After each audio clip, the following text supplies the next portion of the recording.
Seorang pria baru saja berkelahi dengan seorang bos mafia dan berhasil mengalahkannya.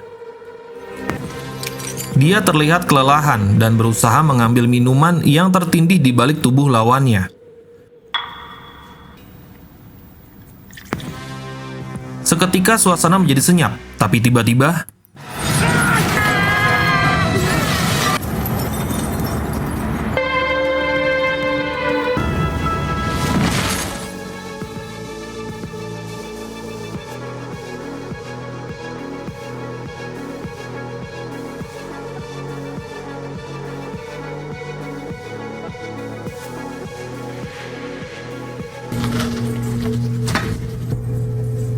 scene menampilkan terjadi kecelakaan di mana sebuah mobil ditabrak dari samping, sedangkan di saat yang bersamaan, seorang pria bertato bernama Wong Po digiring dari sebuah sel penjara untuk menghadapi pengadilan.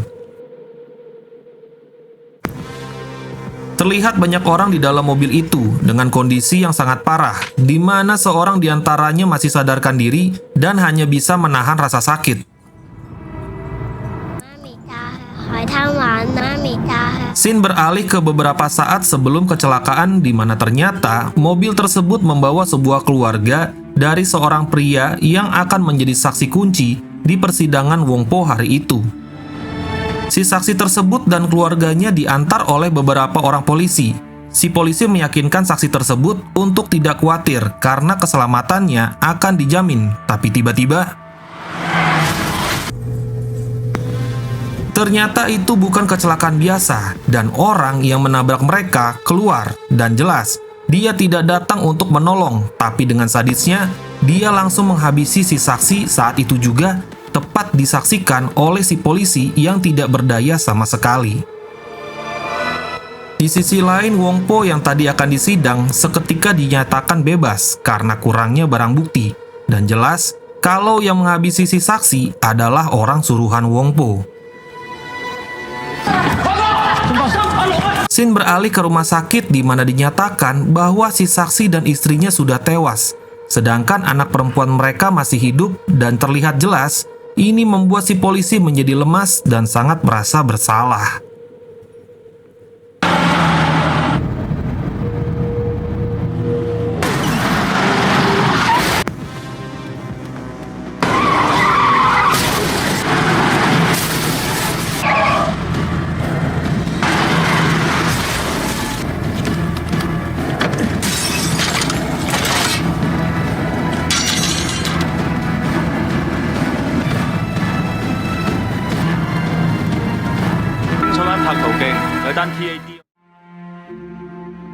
Beralih ke Wong Po yang sekarang terkena karma di mana istrinya baru saja mengalami keguguran untuk yang kedua kali.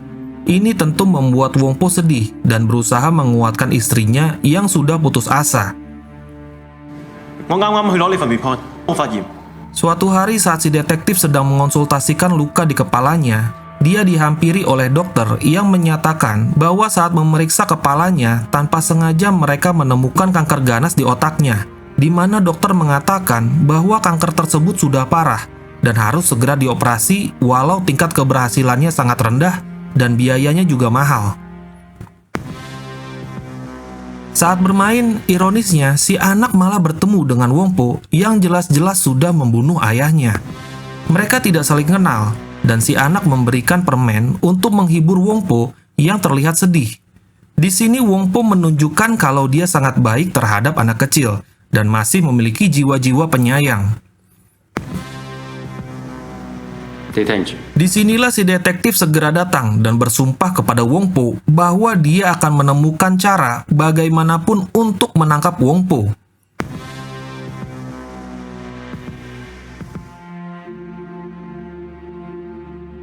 Scene beralih ke kantor si detektif. Dia menceritakan kalau dia punya tumor di otaknya, dan walaupun anak buahnya terlihat tenang, namun setelah si detektif pergi, terlihat jelas kalau si anak buah cuman berusaha menyembunyikan kesedihannya, menandakan kalau si detektif ini sungguh sangat disayangi oleh anak buahnya.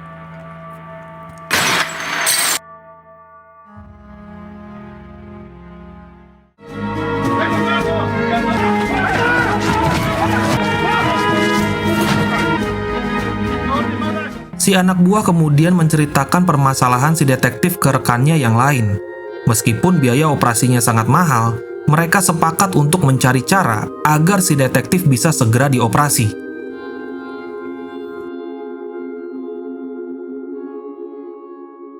Hari pun berlalu.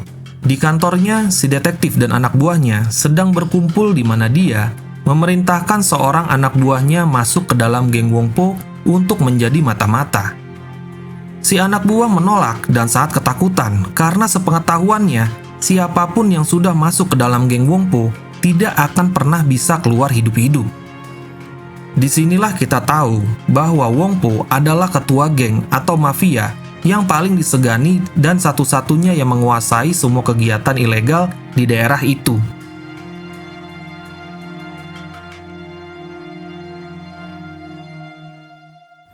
Singkat cerita, 3 tahun kemudian si detektif menghadapi atasannya, yaitu si kepala polisi. Dan di sini kita diberitahu bahwa si detektif ini akan segera pensiun dini dalam 2 hari dan si atasan sudah menyiapkan penggantinya untuk bergabung mulai hari ini ke dalam timnya si detektif. Tujuannya baik, agar penggantinya cepat mengenal karakter para anak buah si detektif dan seluk-beluk preman yang menguasai daerah mereka. Tapi di sini jelas kalau si detektif menolak perintah si kepala polisi dan tetap mencari cara menangkap Wongpo walau cuma tersisa 2 hari lagi. Dan ya, jagoan kita pun datang. Dia adalah Inspektur Ma, atau kita panggil saja Doni, yaitu orang yang disuruh untuk menggantikan si detektif. Doni baru saja tiba di kantor polisi dan langsung menjadi bahan pembicaraan dari anak buah si detektif. Dan ya, disinilah terkeluar rumor yang selama ini beredar di mana Doni ini merupakan seorang anggota polisi yang sangat brutal, di mana dia pernah memukul seorang mafia senjata ilegal hingga mafia tersebut cacat seumur hidup walau cuma dipukul 1 pukulan saja. Doni yang baru saja tiba di ruang kantornya yang baru segera menganalisa rekan kerja barunya dan segera mengenal kepribadian mereka masing-masing. Sedangkan si detektif dan ketiga anak buahnya sedang menggerebek sebuah rumah yang dijadikan pabrik narkoba. Dengan sangat brutal dan tanpa basa-basi, mereka langsung menghabisi kawanan pengedar tanpa membiarkan satupun hidup. Dan ya, ternyata tanpa sepengetahuan si detektif, anak buahnya mengincar uang milik para pengedar.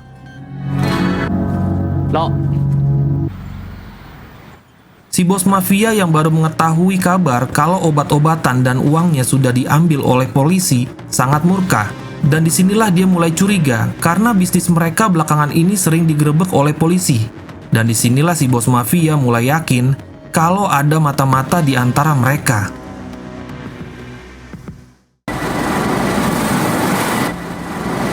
Siangnya Doni menghampiri mereka di pantai untuk berkenalan dengan si detektif dan anak buahnya. Si detektif bercerita kalau si gadis kecil yang bersamanya itu adalah anak angkatnya yang merupakan anak dari seorang saksi yang sudah dihabisi oleh Wongpo 3 tahun yang lalu. Si detektif juga bercerita kalau dia hanya memiliki sedikit waktu lagi. Tapi Doni masih belum mengerti maksudnya, karena yang dimaksud oleh si detektif adalah umurnya yang sudah pendek karena tumor di otaknya. Dari kejauhan anak buah si detektif melihat Doni dan tampak jelas kalau mereka tidak menyukai Doni yang mereka anggap sombong. Malamnya si detektif mengajak Doni berkeliling di daerah yang menjadi tanggung jawab mereka.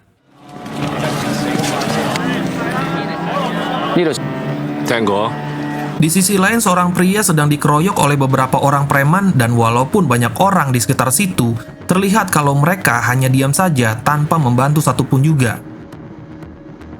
Disinilah datang seorang polisi tua yang sedang berpatroli dan segera ingin melerai pengeroyokan tersebut, tapi di sini dia segera dihentikan oleh orang-orang yang ada di sekitar situ, menandakan bahwa mereka juga adalah bagian dari para preman tersebut.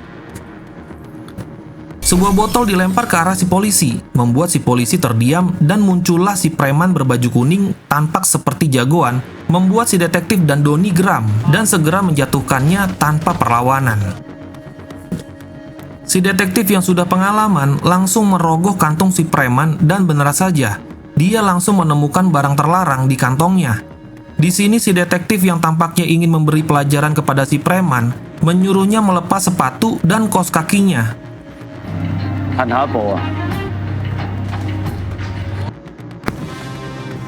Dan tidak berhenti sampai di situ saja. Si detektif menyuruh si preman itu untuk melompat-lompat, membuat para preman yang lain marah dan hendak mengeroyok mereka. Dan disinilah terlihat kalau mereka tidak takut sama sekali, membuat para preman tersebut kembali tidak berdaya. Tiba-tiba semuanya berhenti karena terdengar suara dari belakang. Dan ya, ternyata itu adalah si bos mafia yang keluar menghampiri mereka, dan disinilah terlihat kalau dia sungguh sangat ditakuti. Tanpa rasa takut sedikit pun, si bos mafia langsung memarahi si detektif, dan disinilah terlihat kalau Doni yang terkenal beringas tidak takut sama sekali dan malah mengatai si bos mafia gendut dan berkata kalau mulai besok Donilah yang akan langsung berhadapan dengan si bos mafia.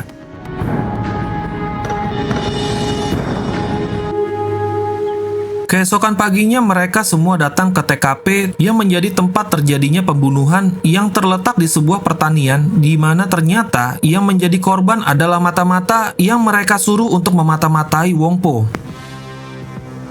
Di sini terlihat jelas kalau si detektif sangat menyesal karena dulu dia menjamin si mata-mata dan berjanji akan menjaga keselamatannya, namun sekarang dia sudah habis dibunuh dengan sadis oleh Wong Po.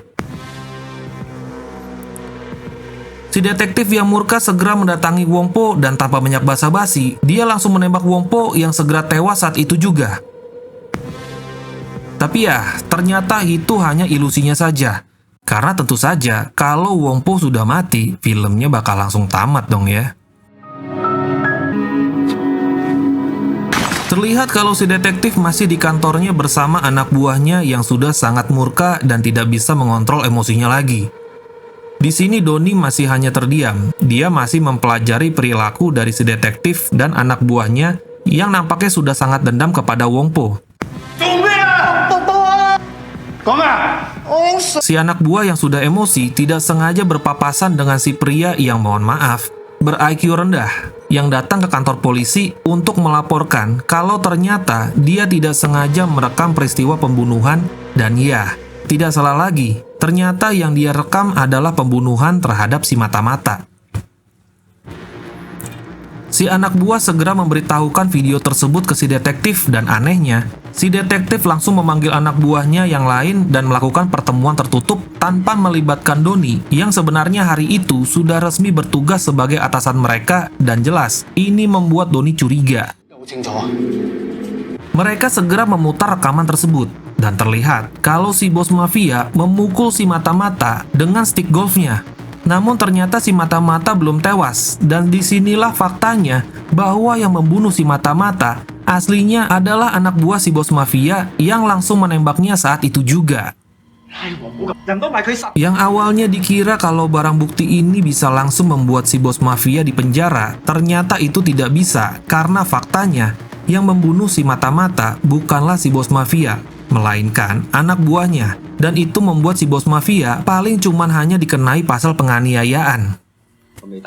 Dan disinilah si detektif memiliki ide untuk menghapus bagian penembakan yang dilakukan oleh anak buah Wong Po dan menjadikan Wong Po sebagai pelaku tunggal yang menyebabkan kematian si mata-mata. Disinilah si detektif langsung membagi tugas ke anak buahnya, di mana anak buah yang satu ditugaskan untuk mencari si penembak, dan anak buah yang satunya lagi ditugaskan untuk menakut-nakuti si saksi mata yang tadi memvideokan rekaman tersebut. Doni yang sudah curiga segera datang menghampiri mereka, dan ternyata mereka sudah selesai dengan semua perencanaan mereka, membuat Doni yang masih curiga tapi tidak bisa berbuat apa-apa karena dia diperlihatkan video yang sudah diedit, membuat dia percaya bahwa Wong Po lah yang sudah menghabisi mata-mata mereka.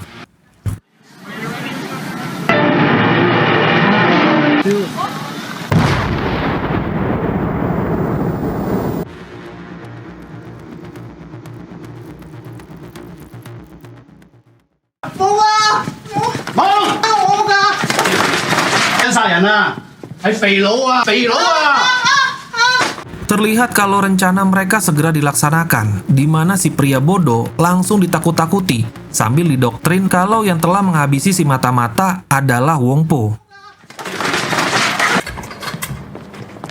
Wong Po yang baru saja tiba di apartemennya untuk merayakan kelahiran anak yang ditunggu-tunggunya, segera dihadang oleh si detektif dan Doni.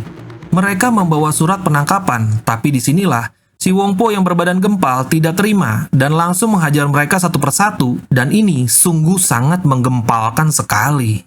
謀殺案有關，而家正式拘捕。今日我伙計事件。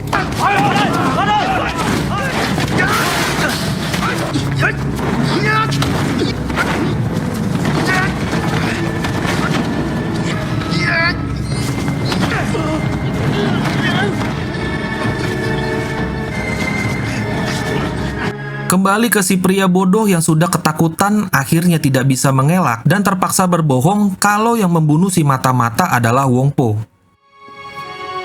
Namun disinilah terkuak fakta, kalau ternyata si pria bodoh tidak benar-benar bodoh, dan malah bernyali besar, di mana dia ternyata masih menyimpan kaset rekaman yang asli tanpa diketahui si polisi, sedangkan kaset yang dipegang si polisi hanyalah kopiannya saja.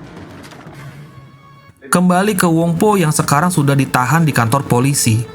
Wong Po meminjam handphone pengacaranya untuk menghubungi istrinya. Tapi polisi yang menjaganya melarang karena hukumnya tahanan tidak boleh menggunakan telepon, dan disinilah kita diperlihatkan sifat asli Wong Po ibarat singa yang galak kepada musuh-musuhnya. Wong Po terlihat sangat menyayangi keluarganya dan sangat lembut kepada istrinya. Jelas sekali kalau dia sangat menyayangi anaknya yang baru lahir, karena jelas dia sudah menunggu kelahiran anaknya dari sejak lama, mengingat umur Wong Po yang sudah cukup tua. Kembali ke si detektif, di mana dia sudah mendapatkan informasi keberadaan si pembunuh asli dan segera bergerak untuk menyergapnya. Di sisi lain, Doni sedang diperingatkan oleh si kepala polisi. Karena si kepala polisi selama ini memperhatikan perilaku yang mencurigakan dari si detektif dan anak buahnya yang nampaknya merahasiakan sesuatu. Disinilah Doni melihat pergerakan si detektif dan anak buahnya yang terlihat mencurigakan dan terlihat sedang bergegas pergi.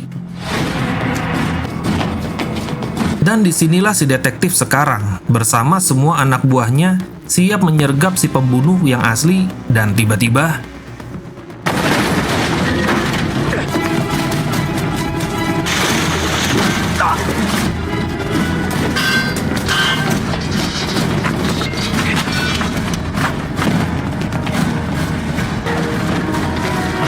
si pembunuh yang sudah dikepung akhirnya berhasil kabur dengan melompat ke gedung sebelah. Tapi disinilah celaka buat si pembunuh, karena yang dia kira dia sudah lolos, ternyata si detektif sudah menunggunya dan membuat dia tidak berdaya lagi. Dengan tidak ada belas kasihan, mereka memukuli si pembunuh dan terlihat kalau mereka berniat untuk menghabisinya. Disinilah Doni yang baru tiba segera berlari dan menghentikan mereka.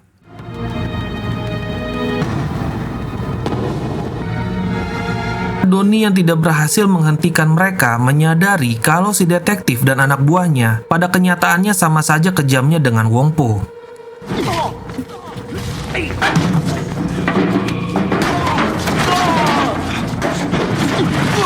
Doni yang sudah geram langsung menghajar mereka sekaligus, sampai akhirnya anak buah si detektif mengancamnya untuk menembaknya. Dan ya, Doni tidak gentar sama sekali dan langsung menghajar si anak buah yang jelas-jelas tidak ada apa-apanya kalau melawan Doni. Intinya Doni kecewa karena mereka menggunakan cara-cara jahat hanya untuk menjebak Wong Po, bahkan membunuh anak buah Wong Po agar Wong Po lah yang dijadikan tersangka utama pembunuhan si mata-mata. Si detektif yang tidak terima atas pernyataan Doni mengungkit masa lalu Doni yang dulunya juga pernah menghajar penjahat dengan sangat brutal hingga dia cacat seumur hidup.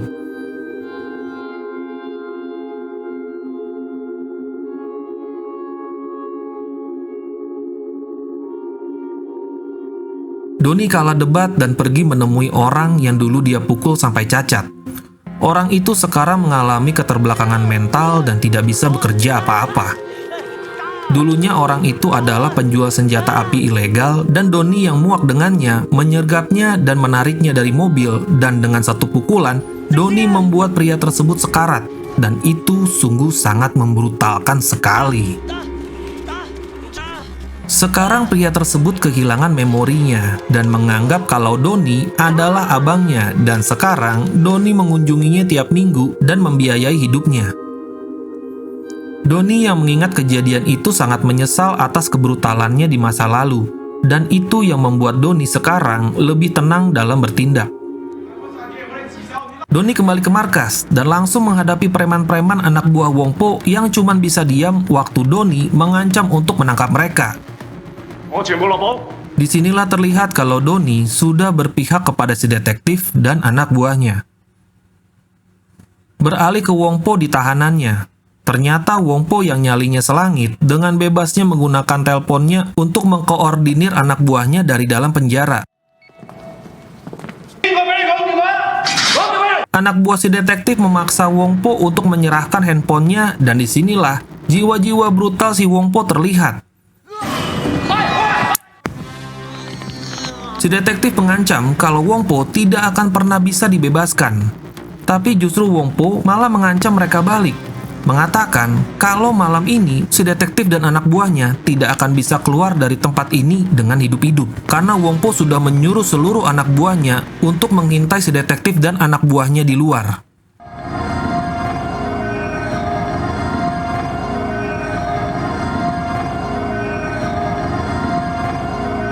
Dan disinilah mereka sekarang di ruang kantornya sedang merencanakan segala cara untuk memastikan kalau Wong Po tetap di penjara. Bahkan dengan sengaja mereka merencanakan memasukkan pistol yang akan direkayasa seakan-akan Wong Po lah yang telah membunuh si mata-mata dengan pistol tersebut, padahal faktanya pistol berjenis Tokarev itu mereka yang beli dan menukar peluru dari pistol Tokarev itu dengan peluru asli yang ada di ruang barang bukti. Dan ya, disinilah yang mencengangkan, ternyata Doni juga turut bersama mereka merencanakan rekayasa bukti itu, menandakan kalau Doni sudah ikut terjerumus dan kehilangan jiwa-jiwa idealismenya sebagai polisi jujur. Doni dan seorang anak buah si detektif pergi mengambil pistol tersebut dari seorang penjual senjata ilegal. Sedangkan si detektif dan sisa anggotanya menunggu di kantor sambil menelepon keluarganya karena hari ini ternyata adalah hari ayah, namun karena masih disibukkan oleh kasus Wong Po, mereka belum bisa pulang walau waktu sudah cukup malam. Bye. Kembali ke si detektif di kantornya, terlihat kalau dia memasuki ruang barang bukti dan mencuri peluru asli yang telah membunuh anak buahnya. Namun mendadak darah menetes dari hidungnya, menandakan umurnya sudah tidak lama lagi. Di sisi lain, anak buah si detektif gelisah di kantornya. Waktu sudah menunjukkan tengah malam, dan dia ingin segera pulang untuk berpamitan dengan anak perempuannya, karena anak perempuannya malam itu akan berangkat ke Amerika untuk kuliah. Kembali ke Doni dan anak buah si detektif yang sedang menemui si penjual senjata ilegal. Mereka akhirnya bertemu di sebuah parkiran. Seketika si penjual senjata malah menaikkan harga pistolnya, membuat anak buah si detektif geram, tapi tidak bisa berbuat apa-apa, karena cuma mereka yang memiliki pistol jenis Tokarev. Karena tidak ada pilihan lagi, akhirnya Doni kembali ke mobil untuk mengambil uang tambahannya.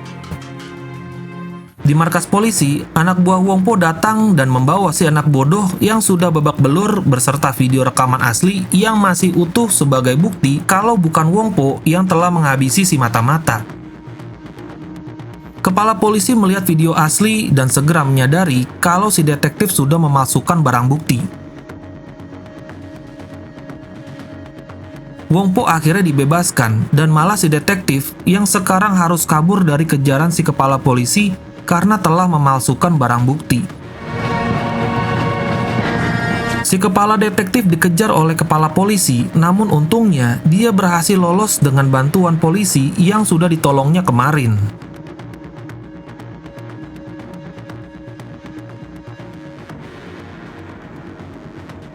Kembali ke anak buah si detektif yang ditinggal sendirian oleh Doni.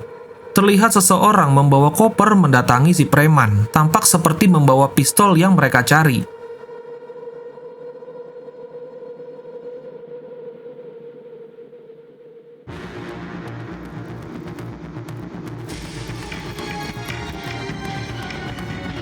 Tanpa diduga sebelumnya, tiba-tiba si preman berlarian meninggalkan anak buah si detektif dan menguncinya sendirian.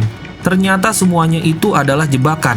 Dan dari kejauhan, si assassin yang di awal film tadi datang dan langsung melemparnya dengan pisau.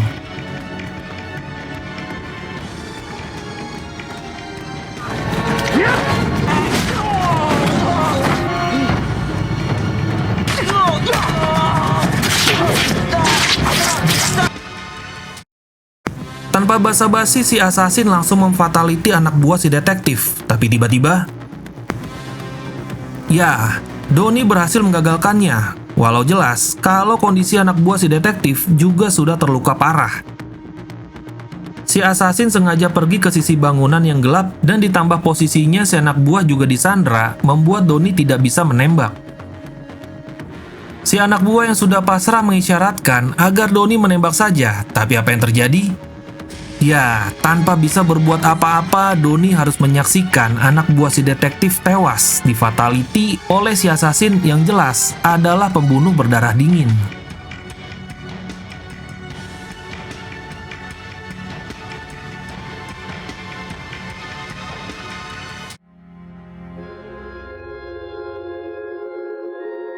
Si detektif dikabarkan kalau anak buahnya sudah tewas dan meminta Donnie segera menemui sisa anak buahnya yang ada di alun-alun karena mereka belum tahu kalau mereka juga dalam bahaya.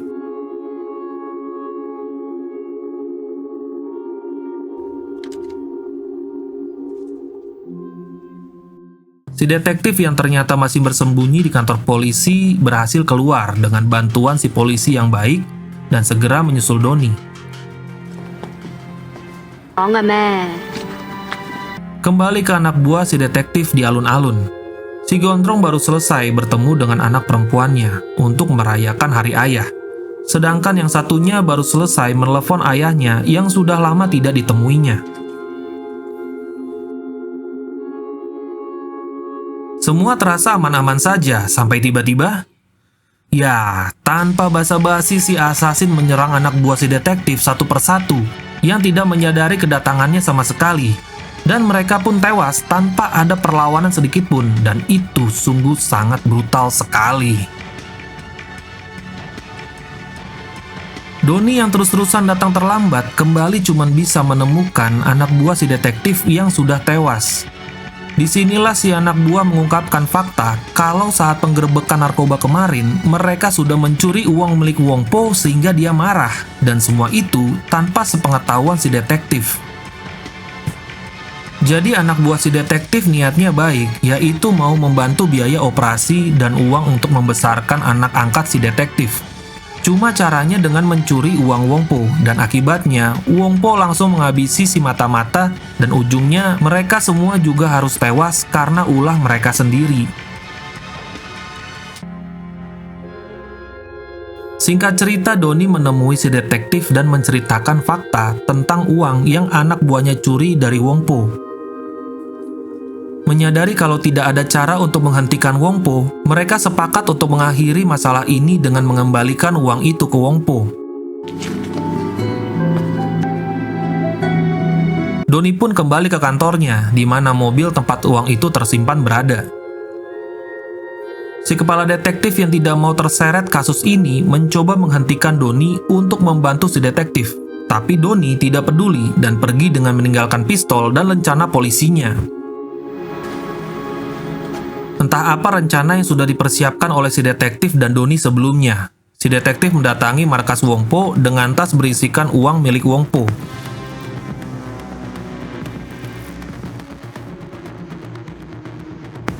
Terlihat Wong Po sudah menunggunya bersama si assassin. Jelas kalau mereka tidak akan membiarkan si detektif pulang hidup-hidup. Tapi tiba-tiba, ya, si detektif menyerang duluan dan ternyata tas itu cuma berisikan kertas biasa. Tanpa basa-basi si detektif menghabisi semua anak buah Wong Po. Tapi tidak diduga-duga, dia langsung ditusuk oleh si assassin yang jelas skillnya di atas si detektif. Si detektif yang juga terluka mencoba melawan tapi tangannya justru ditusuk oleh pisau saat mencoba meraih pistol. Tanpa belas kasihan sedikit pun, Wong Po menyiksa si detektif yang sudah luka parah.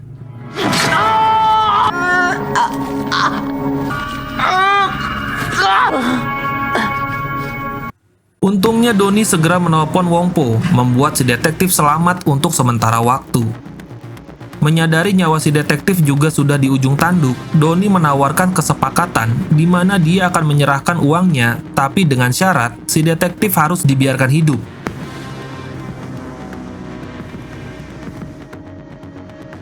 Wong Po yang sudah nggak sabaran menyuruh si assassin untuk pergi menyambut Donnie. Dan ya, yang dikira kalau Donnie akan takut, justru Donnie tampak tenang. Dengan tatapan yang dingin, jelas kalau ini adalah waktu yang tepat untuk membalaskan dendam anak buahnya.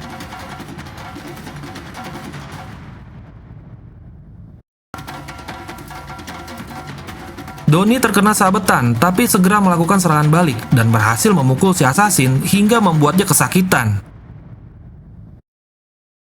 Di sini terlihat kalau Donnie sudah berhasil mempelajari pergerakan si assassin dan membuatnya terpojok.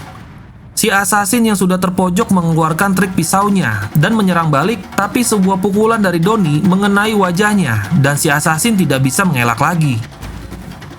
Dengan menggunakan pisau si assassin, Donnie memfatalitinya dan itu sungguh sangat edan sekali.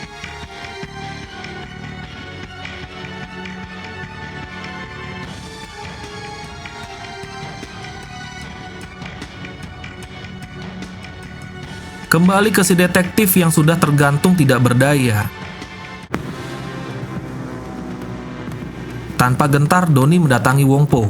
Dan ya, serangan Donnie tidak ada apa-apanya buat si bos, menandakan kalau skill Wong Po itu bukan kaleng-kaleng. Pertarungan langsung dimulai, mereka terlihat sama kuat. Tendangan Donnie tidak bisa menjatuhkan Wong Po. Donnie berhasil memukul dengan telak, tapi langsung dipukul balik oleh Wong Po. Disinilah Donnie akhirnya mengeluarkan mode brutalnya dan membanting si Wong Po.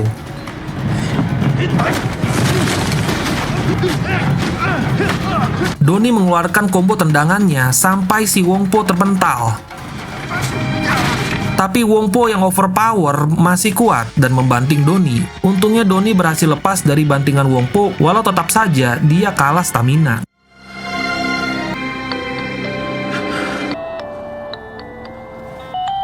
Wong Po yang terdistrak oleh telepon dari istrinya langsung diserang oleh Donnie. Wong Po yang sekarang sudah dicekik tidak bisa berkutik lagi.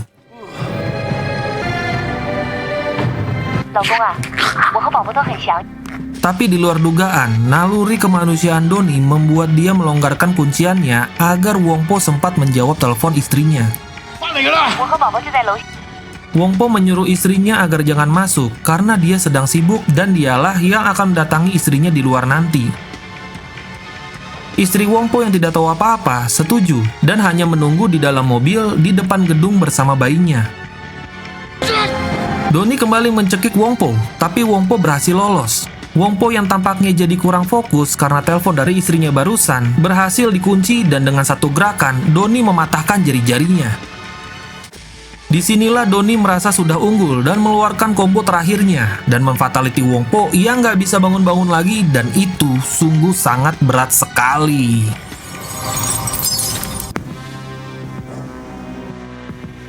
Donnie yang sudah kecapean sehabis melempar Wong Po yang gempal berhenti sejenak dan dengan tidak ada kasihan sama sekali, dia mengambil whisky yang tertindih tubuh Wong Po dan meminumnya. Si detektif yang masih tergantung bukannya minta segera dilepaskan dari ikatannya, malah sempat-sempatnya menceramahi Donnie, mengatakan kalau seharusnya Donnie tidak datang dan ikut campur karena jelas kalau setelah ini Donnie pasti akan langsung dicopot dari kepolisian dan pasti akan dipenjara karena sudah membunuh Wong Po dan anak buahnya. Donnie yang sudah tidak peduli cuman menjawab kalau dia hanya ingin mengembalikan harga diri rekan-rekannya yang sudah tewas dibantai oleh Wong Po. Tanpa menyesal, Donnie siap menerima konsekuensi atas tindakannya. Doni mengambil satu gelas lagi untuk bersulang dengan si detektif. Tapi tiba-tiba, ya, Wong Po tiba-tiba muncul dari belakang dan langsung mendorong Doni, dan Doni langsung terjatuh dari gedung tanpa perlawanan sama sekali.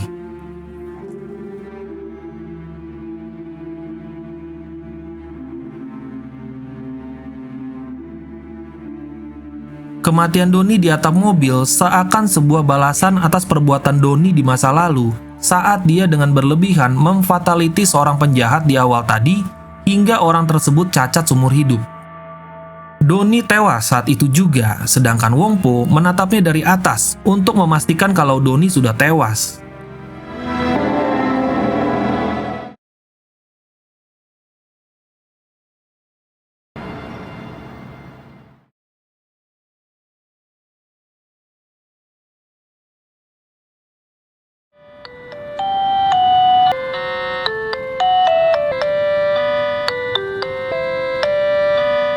Tapi seketika, wajah Wong Po yang lega oleh kematian Doni berubah panik saat dia sadar kalau mobil yang tertimpa oleh tubuh Doni adalah mobil milik istrinya. Tidak diduga-duga giliran Wong Po yang juga terkena karma, di mana kali ini istri dan anaknya yang paling dia sayangi harus tewas oleh perbuatannya sendiri. Dan jelas, ini mengingatkan kita juga dengan satu keluarga yang tewas dibantai di mobil oleh orang suruhan Wong Po di awal tadi. Andai kata tadi Wong Po menyuruh istrinya untuk langsung pulang, pasti istri dan anaknya selamat. Tapi justru dia yang telah menyuruh istrinya menunggu di luar gedung, dan dia juga yang sudah melempar Doni yang secara tidak langsung membuat istri dan anaknya tewas dengan mengenaskan. Dengan tertunduk dan perasaan yang hancur, Wong Po menangisi kekalahannya karena istri yang sangat baik kepadanya dan anak yang sudah lama dia nanti-nantikan di usianya yang sudah cukup tua malah mati oleh perbuatannya sendiri, dan ini sungguh sangat mengenaskan sekali.